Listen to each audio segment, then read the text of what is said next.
이스라엘에게 내리는 환상을, 그러니까 징계를 지금 환상으로 보여주는 것입니다. 그래서 1절에 보면요, 날카로운 칼을 가져다가 삭도로 삼아 내 머리털과 수염을 깎아서 저울로 달아서 나누라고 말씀하십니다. 그리고 2절에 보면요, 2절 그 성읍을 에워싸는 날이 차거든 너는 터럭 3분의 1은 성읍 안에서 불사르고 3분의 1은 성읍 사방에서 칼로 치고 또 3분의 1은 바람에 흩으라고 말합니다. 그러면서 그 머리카락을 흩은 뒤를 따라서 칼을 빼리라 말씀합니다. 이렇게 해서 3절, 4절 계속해서 심판의 내용을 말씀하고 있는데요. 머리털과 수염을 잘라서 3분의 1은 성읍 안에서 불사르고 3분의 1은 칼로 잘라 바람에 흩으라고 말씀하시는데, 이것은 다 이스라엘이 받을 형벌과 심판을 받는 모습입니다. 그러면서 계속해서 5절, 6절, 7절 계속해서 말씀하시는데, 이것은 결국은 죄 때문에 왔다는 것을 말씀합니다.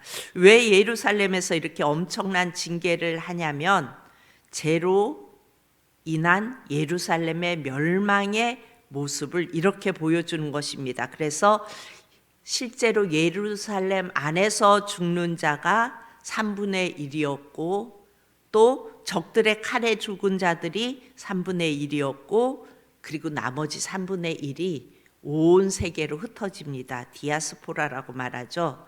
그러면서 8절에 하나님이 치시겠다는 거예요, 이스라엘을. 9절에는 전무후무했다고 말씀합니다. 지금까지 이런 예는 없었어요. 9절에 전무후무하게 내게 내릴지라. 그러니까 나주 여호와가 말하노라, 나 곧 내가 너를 치며 너에게 벌을 내리리라.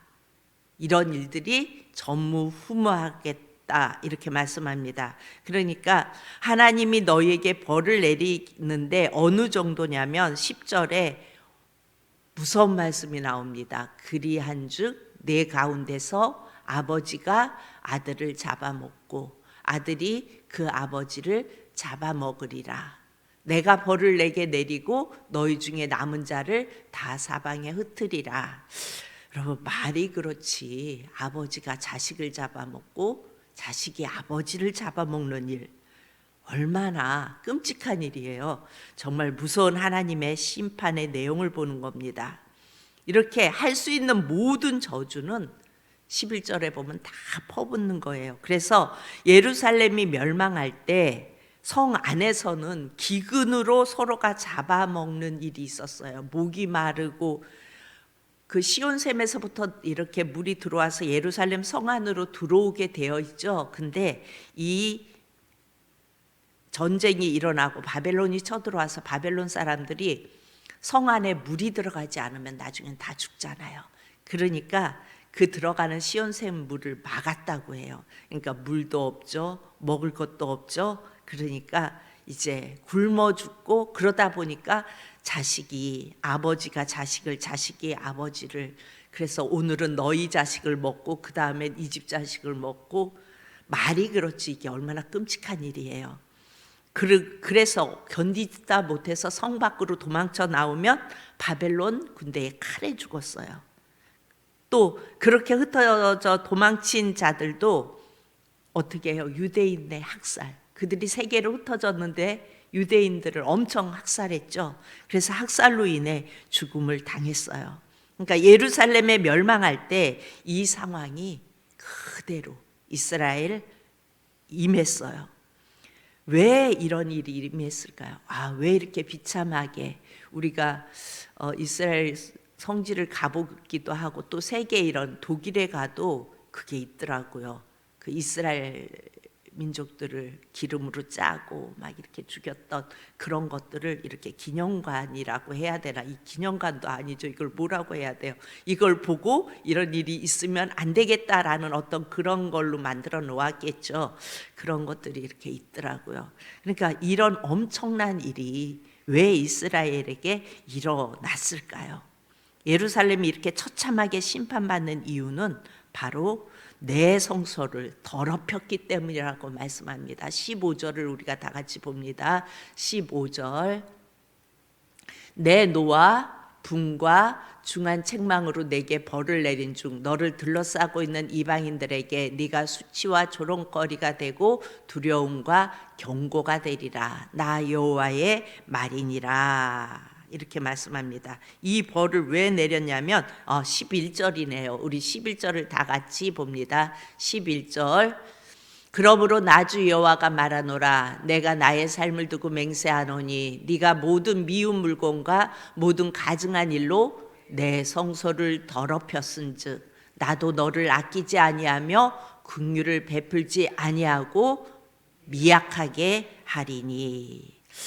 무서운 말이에요. 내 성소를 더럽혔다고 말합니다. 여러분, 우리가 창조될 때 우리는 하나님의 성소였어요. 그렇죠? 아담을 만드시고 하나님과 아담 사이에는 거리가 없었어요. 하나님이 언제나 아담을 찾아오시고, 그리고 하나님이 찾아오시면 아담은 알았어요. 오늘 이스라엘이 성소를 더럽혀서 이 벌을 받는데 우리는 이 성소의 역사를 알아야 합니다. 성소는 처음 인간을 만들었을 때 그것이 성소였어요. 창조되었을 때에 우리 자체가, 그러니까 인간 자체가 성소였어요. 성소가 뭐예요? 하나님이 머무시는 곳이었어요.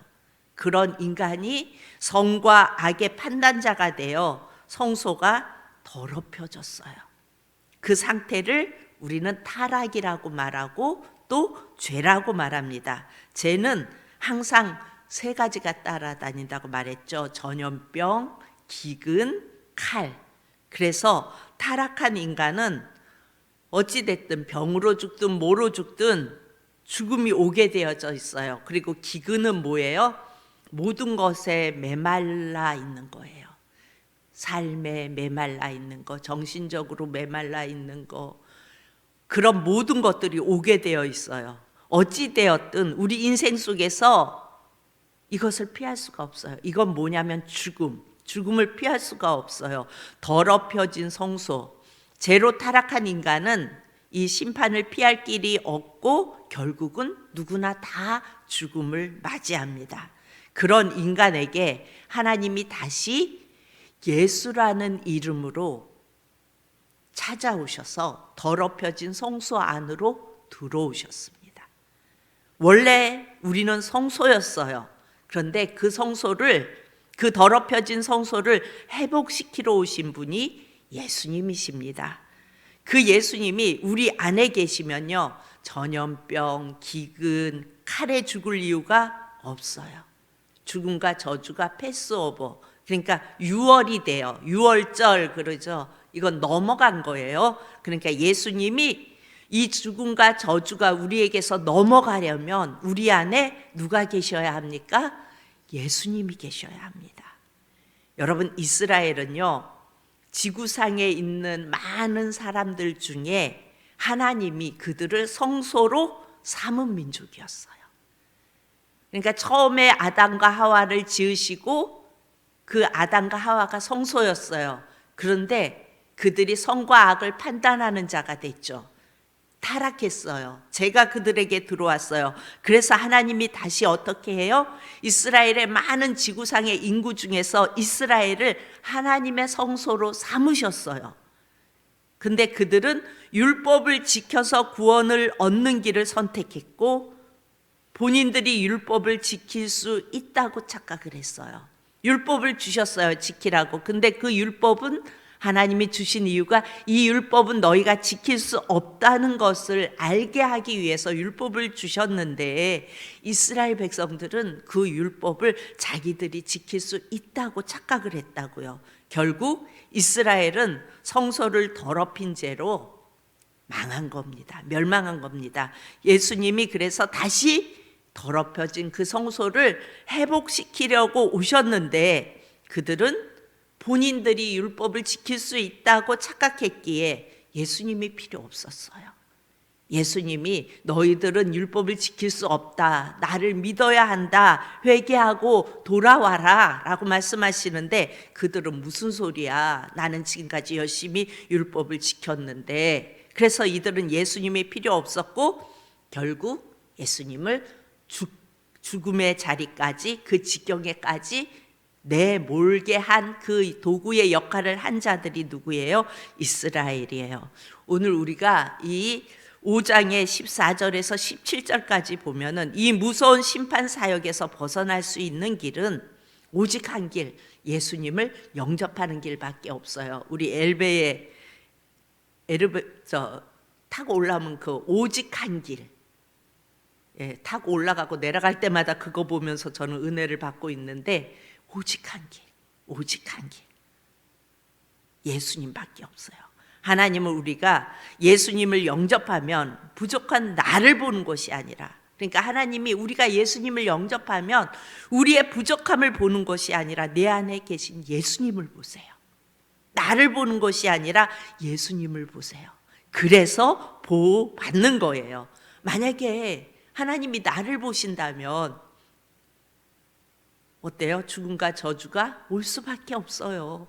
타락한 죄성을 가진 우리는 그 죽음이 올 수밖에 없다고요. 영원한 죽음이 올 수밖에 없다고요. 그런데 우리 하나님의 긍휼하심이 나를 보는 것이 아니라 내 안에 계시는, 의가 되시는 예수님을 보시는 겁니다.